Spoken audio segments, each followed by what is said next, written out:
हरे कृष्णा।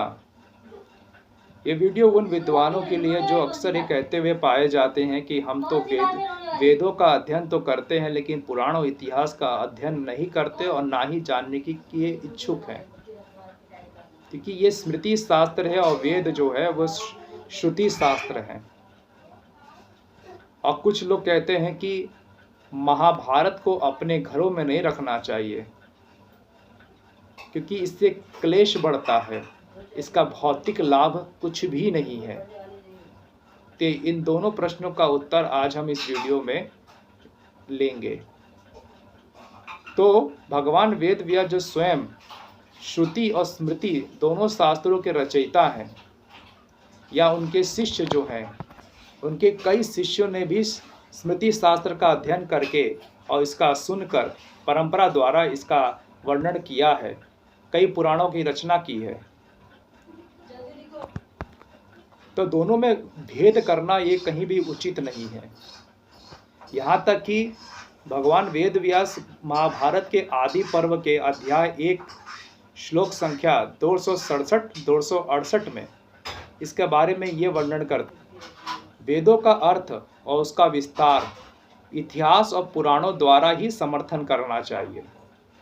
दूसरी बात कहते हैं कि जो वेद होते हैं, वेद स्वयं कहते हैं जो इतिहास और पुराणों को नहीं जानता है और उसका अर्थ करता है तो अर्थ में अर्थवाद हो जाता है और वो अपने अर्थ से वेदों पर प्रहार करता है, वेदों का गलत अर्थ निकाल के लोगों को दिग्भ्रमित करता है।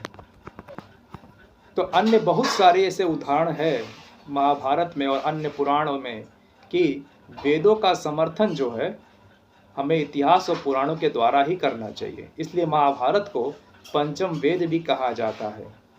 जब वेद और महाभारत का एक तराजू में जोखा गया तो महाभारत चारों वेदों पर भारी पड़ा। ये इतिहास और ये उदाहरण के द्वारा हम समझते हैं कि महाभारत का अध्ययन करना हर भारतवासी, हर सनातनी के लिए कितना महत्वपूर्ण है। और इसी आदि पर्व में ये बात आती है कि कुछ लोग कहते हैं कि महाभारत का कोई लाभ नहीं है।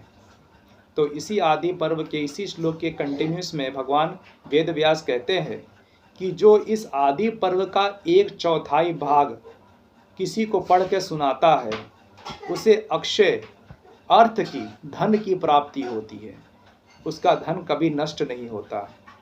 दूसरा, अगर ये 1/4 भाग आदि पर्व का अगर आप किसी को पढ़ के सुनाते हैं तो आपके जो पितर हैं, जो पूर्वज हैं, जो पितर लोक में हैं, उनको अक्षय अन्न और जल की प्राप्ति होती है और इस तरह से वो प्रसन्न रहते हैं जहाँ पर भी रहते हैं। तो महाभारत का अध्ययन करना अति आवश्यक है सभी सनातनी के लिए, सभी के लिए, चाहे आपको भौतिक लाभ चाहिए कि आध्यात्मिक लाभ चाहिए। क्योंकि भीष्म पर्व के पर में ही भगवत गीता का भी वर्णन आता है, जहाँ ये भी भगवत गीता जो है महाभारत का ही अंश है।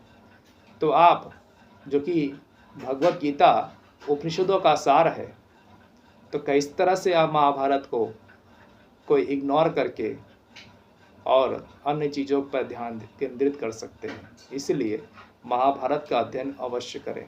हरे कृष्णा।